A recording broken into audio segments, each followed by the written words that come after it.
Bismillahirrahmanirrahim. Assalamualaikum warahmatullahi wabarakatuh.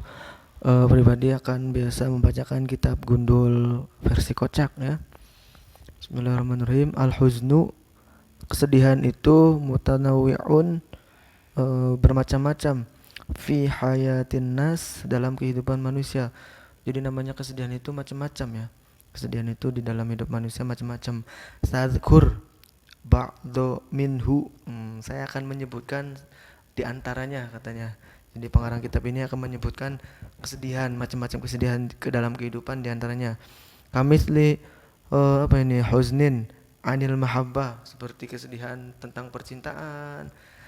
Terus an-nuqud berarti tentang keuangan, ekonomi.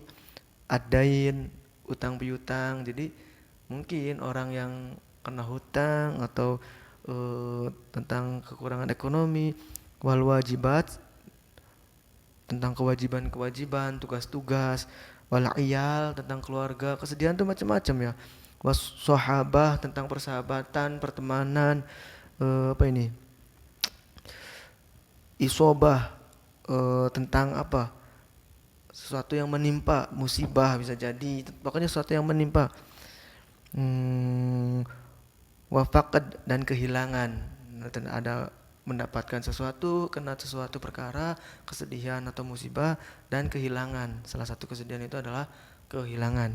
Wakana al-qail, ada orang yang berkata katanya, anna kullan nas, sesungguhnya setiap manusia itu asoba alaihim al-huzn, setiap manusia itu pasti sedih. Nah, kalau ada manusia yang gak pernah sedih, yaitu dipertanyakan kemanusiaannya. Jangan-jangan hewan, karena hewan juga kadang sedih secara natural, punya. Jadi kalau binatang tuh punya indera. Nah, indera itu merasakan misalkan kedinginan, terlalu dingin, atau digebuk pakai sapu. Misalkan ada kucing, ayam digebuk pakai sapu, itu kan merasa sedih sebenarnya. Seandainya hewan bisa ngomong, mungkin sedih itu, nangis gitu segala macem lah. Jadi semua orang itu, semua manusia itu pasti merasakan kesedihan. Ilal mayit, kecuali orang yang mati. Nah ya, kecuali mayit. Kalau mayit nggak akan sedih. Ya udah, sedihnya mungkin dalam artian sedihnya bukan sedih sebagai mayit, tapi ruh yang dibangkitkan lagi, misalkan disiksa di kubur, ruhnya, jadi bukan mayitnya. Walaupun kadang akur ya, kadang akur mayitnya, jasadnya itu kadang ikut misalkan terbakar ya, nggak tahu itu kisah-kisah di film adab. Dalam dunia kenyataan Allahu a'lam ya, yang tiba-tiba terbakar, wajahnya gosong kayak habis dipanggang gitu kan. Ya Allah alam di dunia kenyataannya. Mungkin yang biasa sering nonton film adab, nah itu tahu lah. Jadi kecuali mayit, kalau intinya kalau udah mati baru nggak ngerasakan lagi kesedihan kehidupan dunia tentunya ya. Nah,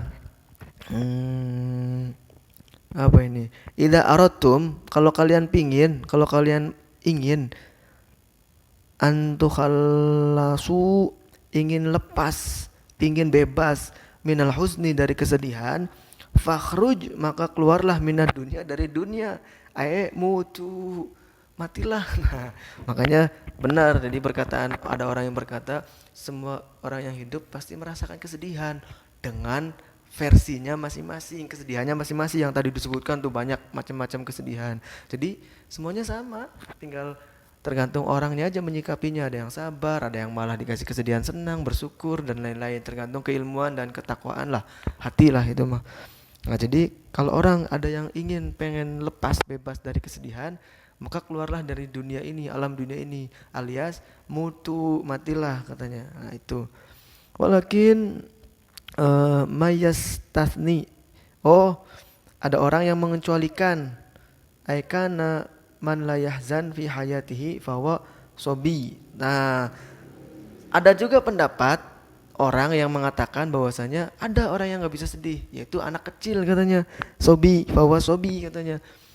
Ini sebenarnya masuk akal karena anak kecil itu belum bisa merasakan. Ya kita tahulah, anak kecil tuh bawaannya seneng terus main-main, lari-larian, bebas dicarekan, bebas dimarahin.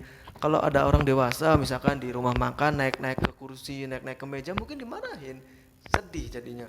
Anak-anak mau bebas, lari-larian, jerit-jeritan segala macam, bercanda, masih bebas hukum lah dalam artian. Nah ini makanya di sini Kecuali sobi, ada orang yang mengatakan kalau sobi anak kecil itu nggak merasakan kesedihan. Memang iya, sok aja lihat anak kecil bahagia terus nggak kepikiran uang, nggak kepikiran makan, makan tinggal minta, pengen apa-apa tinggal nangis ke orang tuanya kan. Jadi nggak pernah, dalam artian sedihnya yang sedih pikiran tuh. Jadi nggak pernah ngerasakan sedih. Mungkin kalau sedih, ya sedihnya sedih sakit paling jatuh, sedihnya misalkan minta nggak dikasih, tapi bukan sedih kayak orang dewasa yang merasakan sedih, merintih, ngeluh sampai diem wae, ngeringkuk misalkan, bukan gitu. Jadi anak-anak mah selalu enjoy, selalu senang. Kemudian lanjut lagi di sini, apa ini? Afalam tarau, tidaklah kalian tidak apakah kalian tidak melihat hayata sobi fi hayatihi, nah kehidupan anak-anak di dalam kehidupannya. Lihat coba, nggak ada kesedihan, senang terus, bercanda bebas, ketawa ria, nggak disuruh apa-apa. Nah itu ya. Walakin man yantakid qauluhu qala huznu wahid alladhi yusibus sabi fahuwa al-faqdu. Oh, gini-gini intinya lah. Tetapi walakin, tetapinya man, ada orang yang takidu teh mengkritik. Naked itu kritikan. Ada orang yang nggak setuju katanya. Walakin man yantakid, ada orang yang nggak setuju. Kaulahu ya, bukan kauluhu ini bacanya. Kaulahu, ada yang nggak setuju mengkritik terhadap ucapan orang yang tadi bilang kecuali anak-anak tuh yang nggak pernah sedih. Ada yang nggak terima. Kola, orang yang orang yang ngeritik itu berkata, huznun wahidun, pada anak itu ada kesedihan, satu kesedihan. Alladzi yaswibu atau yusibu aswabi fahwal faqad awid doya. Jadi intinya terjemah bebasnya gini ya. Jadi ada orang yang berkata bahwasanya kesedihan itu macam-macam bentuknya, banyak tadi disebutkan kesedihan itu macam-macam. Ada orang yang nggak pernah sedih, yaitu anak kecil. Kecuali anak kecil nggak pernah merasakan kesedihan katanya. Setiap orang di dunia yang hidup pasti merasakan kesedihan, kecuali anak kecil. Ternyata ada lagi yang kritik, ada lagi kritiknya nih. Ada yang kritik katanya ada satu kesedihan yang bisa dirasakan anak-anak. Apakah itu? Al-faqdu awid doya, kehilangan. Faqad sama doya itu sama, kehilangannya. Jaribu, cobalah saja, antafakkaru, kalian pikir-pikir, lihat di realita. Anak kecil itu gak pernah merasakan kesedihan selain kesedihan kehilangan. Ibunya meninggal, ayahnya meninggal, sesuatu yang dia cintai meninggal, sesuatu yang dia cintai menghilang. Itu pasti ada kucingnya, kesayangannya hilang, nangis, sedih. Jadi anak-anak tuh ternyata punya rasa kesedihan, tapi hanya satu macam, kata versi kitab ini, yaitu adalah kehilangan. Apa ini terusannya?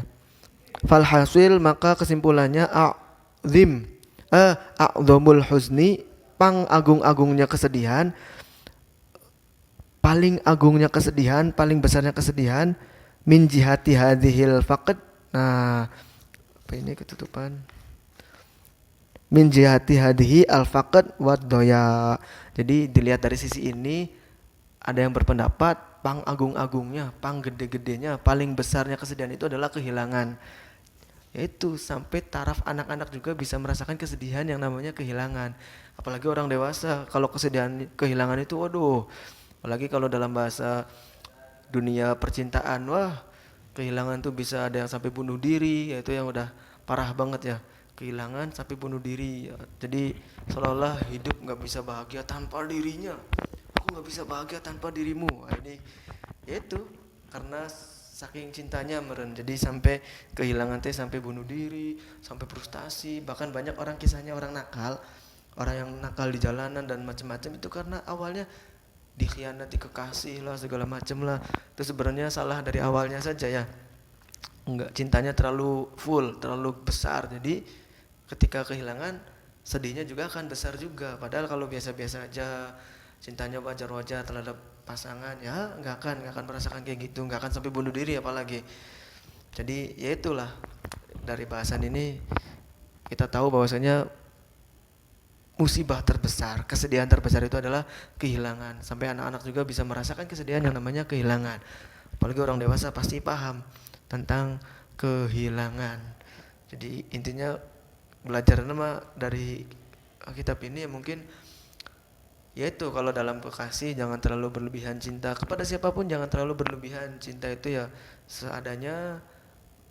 Benci juga jangan berlebihan, kan ada kata-kata pujangga, benci jangan berlebihan, cinta jangan berlebihan. Nah itu jadi kalau biasa-biasa aja nanti kalau kehilangan nggak akan rasa nggak apa-apa gitu. Apalagi sampai yang merusak tauhid itu yang tadi, aku nggak bisa hidup tanpa dirimu, aku nggak akan bahagia kalau tanpa dirimu. Aduh, itu lucu banget ya.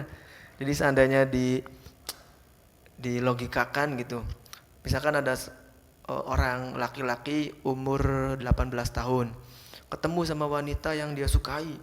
Wah, udah pacaran tuh dari mulai umur 18 tahun sampai umur 20 misalkan. Wah, udah bertahun-tahun kan, itu udah ya udah 2 tahun ya menjalani hidup bareng pacaran misalkan ini teh. Terus habis pacaran gitu putus umur 20. Terus bilang, aku gak bisa hidup tanpa dirimu, aku gak akan bahagia tanpa dirimu.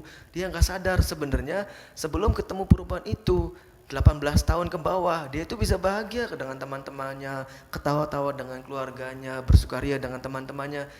Apa? Menggantungkan kebahagiaan kepada hanya seorang wanita. Dia nggak sadar bahwasanya sebelum kenal wanita itu di umur 18 dia bisa ketawa-tawa di waktu kecil dengan teman-teman. Udah ketemu wanita itu menggantungkan kebahagiaan dengan sesosok wanita. Itu salah besar secara ilmu tauhid. Secara tauhid sangat-sangat salah besar. Kita semoga bisa ambil hikmahnya saja. Wallahu a'lam bishawab. Wassalamualaikum warahmatullahi wabarakatuh.